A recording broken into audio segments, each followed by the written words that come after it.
Welcome to Pencils and Lipstick. This is a podcast for indie authors. I'm Kat Caldwell, novelist, short story writer, and book coach. Here on Pencils and Lipstick, we're obsessed with all things story, and it is my goal to bring you the writing tips that you need to make your novel come to life.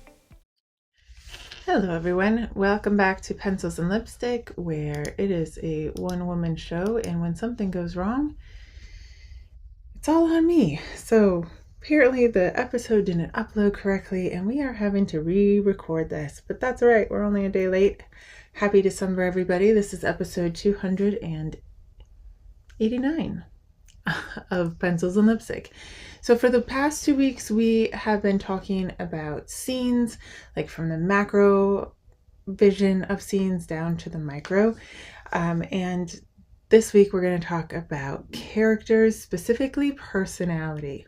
I think that this, because we've gone through like the character arc scenes and what those entail, I think that this will be helpful now to like look at how you can get their personality down. And just in life updates, I now have Invisalign, so I hope that you can hear me properly and I don't do that shushing sound too much. But, yay for adult orthodontics, or whatever. Apparently it will help me.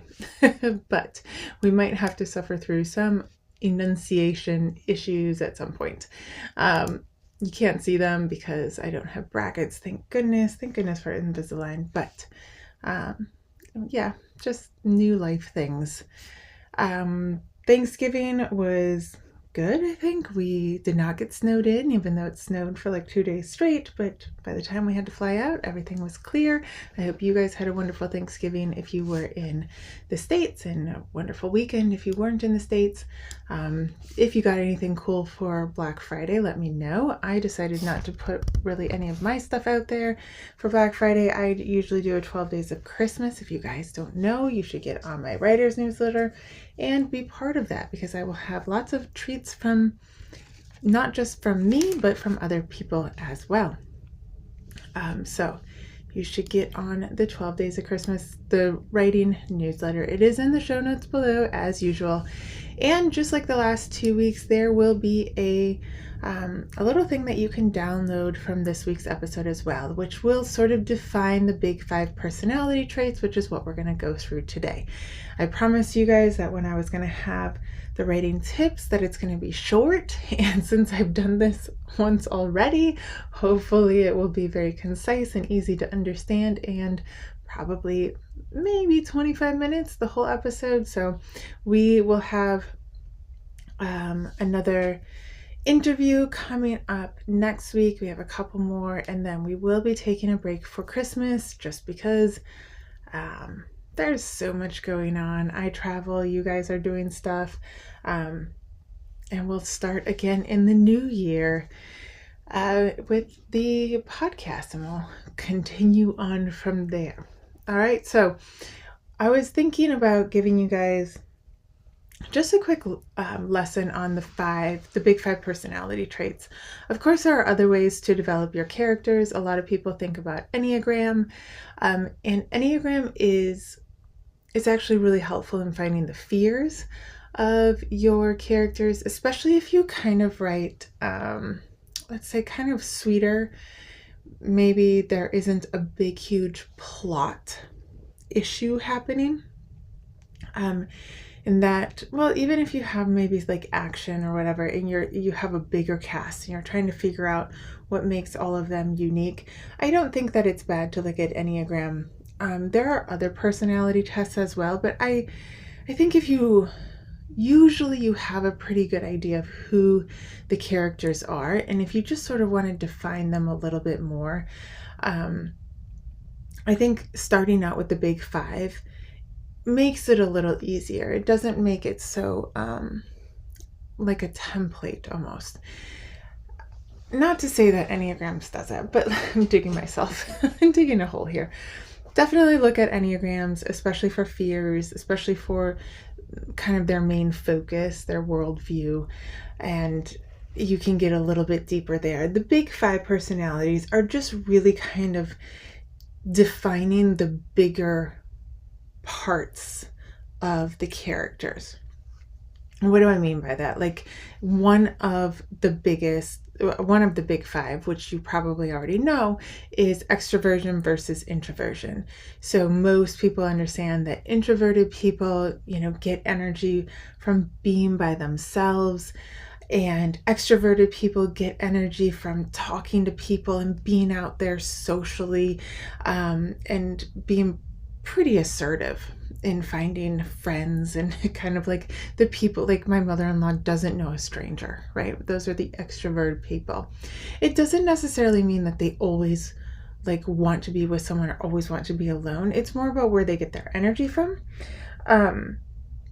So knowing that already, you can sort of define the character and how they're working with the people around them, right? So extroversion and introversion, that's a really broad stroke for a person. Like I'm a pretty introverted person, but because of my travels and because of the things that I've done in my life, I can find friends pretty easily. And in fact, sometimes I actually have to stop myself from talking to people, but it doesn't bring me energy. I'm not shy. I just find more energy being home. And then I have to sort of force myself to be outside if I'm home too much, Whereas my husband really dislikes quiet. He likes to be around people. One of the biggest shocks to me moving to Spain was that nobody goes anywhere alone. So if you have a dentist appointment, people go with you, which is very interesting. And this can, be influenced a lot by your family upbringing, your culture, let's say like English versus Spanish, or, Finnish versus South American, so a lot of things will go into this. So when I'm talking like big five, I'm talking kind of a broader brush stroke, right? And then you get into more of the character and the individual points of that character. So one of them is introversion versus extroversion. I do think it is necessary to understand that part, like if they are extroverted or introverted. It will help you in dialogue and how they react to the other characters in the book. But the other four you probably don't know very much about. Another one is openness. So we're going to go through the next four. Openness is about the imagination and the insight that a person has. So those who are high in openness have various interests, and are super curious. So think about like opening, like you're just very open to constantly learning about something. Like as kids, they were probably the kids that drove the teacher crazy with questions. Where those who are low in openness, they dislike change, and they kind of dislike new ideas, and they dislike theoretical concepts. They like things more defined. Once they have things defined, they're not really needing almost to find new things to bring into their life. And there's nothing wrong with that. It's kind of like, it's a lot of times, maybe my grandpa, like he had his defined life and he wasn't looking for anything new ever. Like he went to the libraries on Tuesday and he had lunch with his guy pals on Thursdays, and they went out to supper on Fridays, and like that was just life. He wasn't looking for more, whereas somebody else would be out there like constantly needing something new. They're in the new club at the library and they're volunteering and they're doing all these things, right? If they're in the same point of life, maybe they're traveling more or whatever. So the openness, if they're high in openness, they're always curious about something. Like, what would it be like to go on a sailboat? What would it be like to see that? And there again, there's nothing wrong with, there's pros and cons to all of these highs and lows here. So it is interesting in your characters to decide if they are high in openness or low in openness. So if they're your main character in this new plot point comes along, how are they going to respond to it? So somebody high in openness, if the Maj comes with this new travel plan, like we got to go out to the mountains, and they're like, cool, that's awesome, always wanted to see the mountains, let's go. Whereas somebody who's low in openness is like, that's kind of scary and unknown, and I don't want to go there. And I'm really good here in the valley, right? So you probably already know this about your character, but being able to sort of define that, I think is helpful. So if they're high in openness, they're also going to be curious about other things, and they're probably going to like theoretical concepts. So another one of the big five is conscientiousness. Okay, so conscientiousness talks about how much a person thinks about others and sets goals and controls their impulses. So those in high in conscientiousness are organized, and they plan ahead, and they understand or live by the idea of delayed gratification. Think of like all the influencers who are about to inundate us with like New Year's resolutions and how you can make your life better, if you would just set a goal. And those low in conscientiousness, of course, are going to dislike structure. They're going to be high in procrastination, not really fulfill their assignments, and have lower impulse control. I think sometimes this is confused with ADHD, but I'm not a doctor. But most likely, if you have ADHD and you're low in conscientiousness, that's going to be an issue, right? So I think that conscientiousness too is something that you can move the dial on. All of these you can move the dial on, right? But you can learn to delay your gratification, right? You can learn to plan ahead on some things. But the truth is, like my husband is super organized and my default is not at all. Right. My default is not to plan ahead still, like in my mid-40s. And I had friends in France who like had their whole 18-month calendar year vacations and everything already planned. Like it was just crazy to me. But I did have, I always noted that they had less stress than I did. So there's something to be learned from them, right? So for years and years, I tried to make myself high in conscientiousness, and it didn't work very well, but I did learn some things. So when you're thinking about your characters, maybe they're struggling with this, and maybe they're trying to learn, or this is actually quite a good couples issue where somebody is high in conscientiousness and somebody else is low in conscientiousness. And there's quite a few movies about this, like when Paul, oh man, I can't think of the movies now, but it's with Jennifer Aniston, Meet Polly, I'm sure I'll remember later, and Ben Stiller, sorry, where he's like the insurance guy and she's just like crazy all over the place. That's somebody who's high in conscientiousness and low in conscientiousness right there. That's an issue for the couple. Okay, so if you write romance, that's just sort of like a go-to, very easy to do. I am actually writing the dentist story right now, which I still don't have a title to. I feel like you guys hear this all the time, but I don't have a title to this, and then eventually I'll get a title. Mine have the opposite in openness. So one is very introvert. They're both very introverted, but one is high in openness. So she's very curious. She's traveling. She's always willing to go do something new. And he's very low in openness. So that will cause some issues there.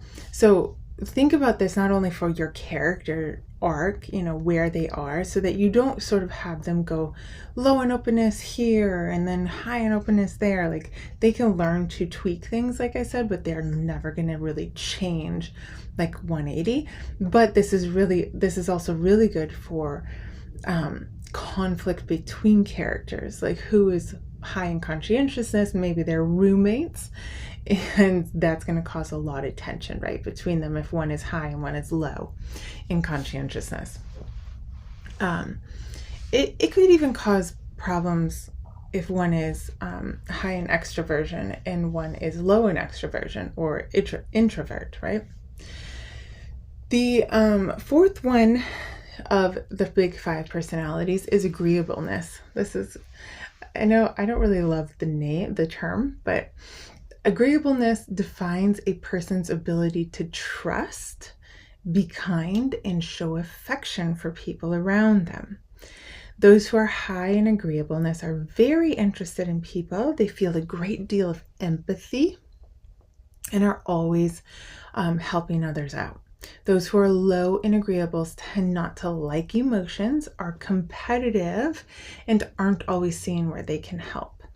So I think that agreeableness sort of gets, the people in low in agreeableness get a bad rap. And I think we're always, I say we because I'm low in agreeableness, we always sort of are seen as mean or unkind or cold.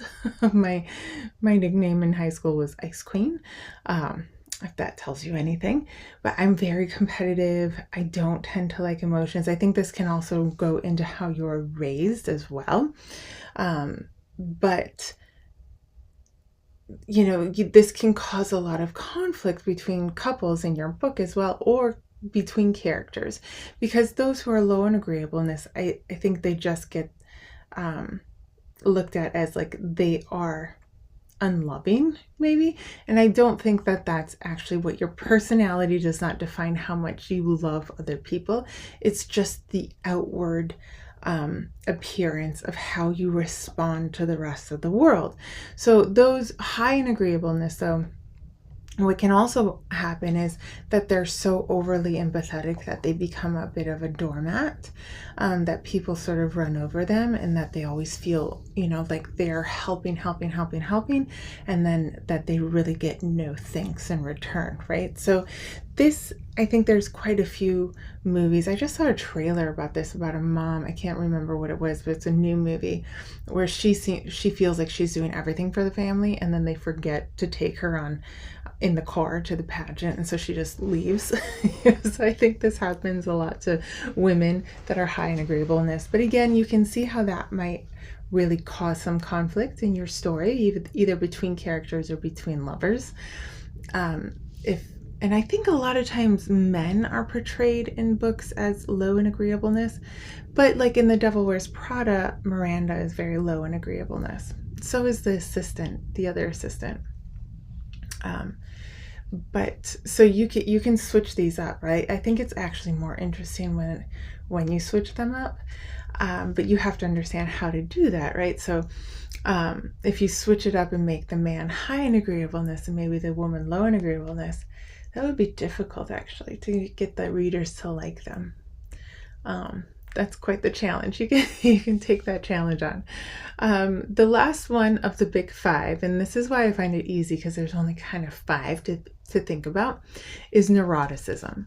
Okay, that might sound weird again, like agreeableness, but it's actually about how a person responds to stress. So it describes the depth of moodiness or changes in emotion that a person has. So those high in neuroticism usually can swing really hot and cold in their moods, pretty dramatic. They have open emotions, and they'll be more like freaked out in a stressful situation. Those low in neuroticism are usually more emotionally stable, and they might actually thrive in stressful situations. So think like, SEAL Team 6. Like they're probably really low in neuroticism because they can like figure out, if you ever think of like, how can people do that? Where like, this is so stressful. Like I'm stressed out just watching this movie. I think it's because they're super low in neuroticism because they actually thrive in that moment. Have you ever heard a soldier talk like go to one of their talks and they're like, actually their heartbeat actually regulates once the stressful situation starts. It just seems so crazy. Now, usually women are higher in neuroticism and men are usually lower in neuroticism. But again, there are variations on that, and you can always switch it around too. And there are clearly lots of women who are very good in stressful situations. Think like probably surgeons, like every female surgeon, or female soldier, hopefully people who are like governing the world are low in neuroticism. But again, we might not like that term, but it's really about how your character or how we are responding to the stress. So think about that. I think these are all good to think about, but usually for your stories, you might just really need to define one or two of them. And the reason that I like to revisit the 5 personalities is because a lot of times readers' complaints, and my complaint whenever I'm editing, is that if you're not careful, you will change the character's personality in order for them to arrive at the end of the story having changed. And the thing is, we don't want the personality to change at all. We really don't want it to change at all. They can learn some things, so I can learn to pick up after myself out of love for my husband, right? But my default when he's not around, like if you look at this part of my office, it's just piles of things everywhere. That's my default, right? Like I am just so low in conscientiousness. But we don't want the characters to change their personalities. We want them to continue to be how they are, but possibly willing to challenge themselves further, right? Maybe somebody high in neuroticism agrees to go to therapy to learn how to regulate their bodies, right? Somebody who's low in agreeableness, but chooses to go do something, show love in their own way. That's like a man named Ove, right? I mean, the movie's Otto, right? But Ove, like he's super low in agreeableness, but he's learning how to make friends, and they also learn how to accept him and love him how he is too, right? But once he's comfortable with them, he's more and more able to sort of open a part of him to them, right? So, you can sort of move these along, but he will never really change like how much he is, like his emotion, like he's never going to become super emotional like his neighbor, but he's going to be more open to her, right? So it's important to understand these definitions in order to have them change and be challenged by the end of the story, but without doing a 180. Like, have you ever read a book where they literally do a 180 and you can just feel it in your gut that it's wrong? This is usually why, because they go from introvert to extrovert, or they go from low in agreeableness to high in agreeableness, and it's just it's wrong. It's not a slight change, it's just like a 180. And so I like to teach these and revisit them and think about my characters to make sure that throughout the story, I'm not making my main character who's an introvert and low in openness suddenly the life of the party, right? Like, he's calmer and more subtle than that. He's never going to be the life of the party, but he is going to make a sacrifice for the love of his life, for her to understand that he is willing, right, to be the man that she wants, that she needs, right? So it is important to understand these things. So I hope that was short enough for you guys and got you right to your destination, maybe your work or maybe to home. Be sure to download the little PDF, I guess. It's really just like the definitions of the big five, just so that you don't have to go back and listen and make notes. You can just, it's on like a page and a half. You can just download it and look through it and maybe compare your main characters to this, the big five. And if you didn't get the PDFs from the last 2 episodes, I think the link was broken for a little bit, but the links are all fixed. They're all there.